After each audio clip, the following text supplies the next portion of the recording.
Record. Hello again, guys. Welcome back to the final match between myself and Tomaz in the, well, as I said, the finals. Now, I will say now, little did I know, but my memory card kind of actually ran out of memory before I could actually finish recording the whole of this game. There's about, I don't know, about 90 odd% of the game on here, but it's only the final plays. But coming up to that, I'll just run through quickly what happens, and yeah, we'll recap at that point. We're probably missing a few minutes, but I can just cut it down in another place. You're not actually going to be missing much. no. So at this point, we're just siding out. I'm quite used to playing against this build, so I'm feeling quite confident for it. But you'll see what happens. Yeah. I know the last video cut off quite quickly as well, but that's pretty much my reaction to the compulse on the BLS. Yeah. Was, Knowing yep, that scoop, summon, right, I'm done, bye. Knowing the special summon for turn was used up, I had a window out, and Luke checked his life points and knew it was over at that point. So, here we go with game 2. Starting up game 2. Now, obviously I get to go first. Well, I choose to go first. And my hand, it's not all that bad. I've seen a lot better, but again, I've seen a lot worse. At this point, obviously I see Luke commit every single card to the field, and I don't open Felice, so I'm going to go for the push to take it from this point. It was one big mistake on my part. I should have at least kept one or two of my back row in my hand, knowing full well what the deck I'm facing can do, because I do the same bull crap myself, really. So at this point, Luke can see the Black Rose is going to happen, or at least an Arcanite Magician, and he has to think it through.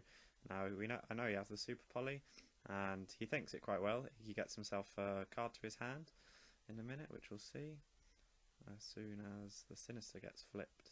Yeah, at this point I'm trying to work out the correct way to do the chain link. However, it doesn't quite work out in my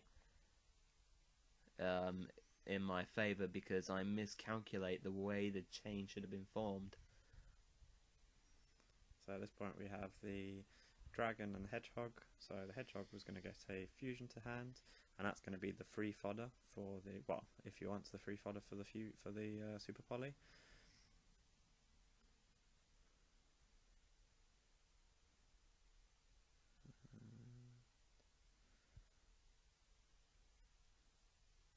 And then he just realised you added a monster. I did add a monster. It doesn't matter though. No, it doesn't matter. At this point, because it was pretty much over anyway. Yeah, but the other reason why is because, as I realised later on in the duel, when I attempt a similar play, or think of a similar play, the ruling with super polymerization is that as long as your opponent's targets, if you choose to use them, are face up, any monster's fair game.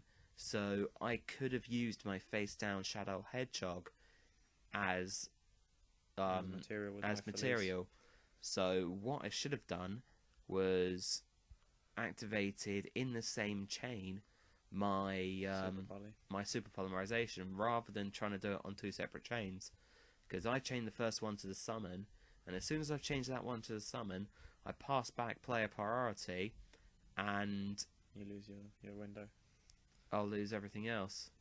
At this point, you still make the window, so you still keep yourself in a position, but I've at this point only summoned one card, which is the Mathematician, so I'm still holding 5 fresh cards in my hand, and you're going to be down to the window, and from there on you still tried to keep in it, but yeah, it gets rid of the decree in the prison as well. So as you could have seen, as I said, that was a semi-decent open, but with the way I played it out, I pretty much sealed my own fate, really.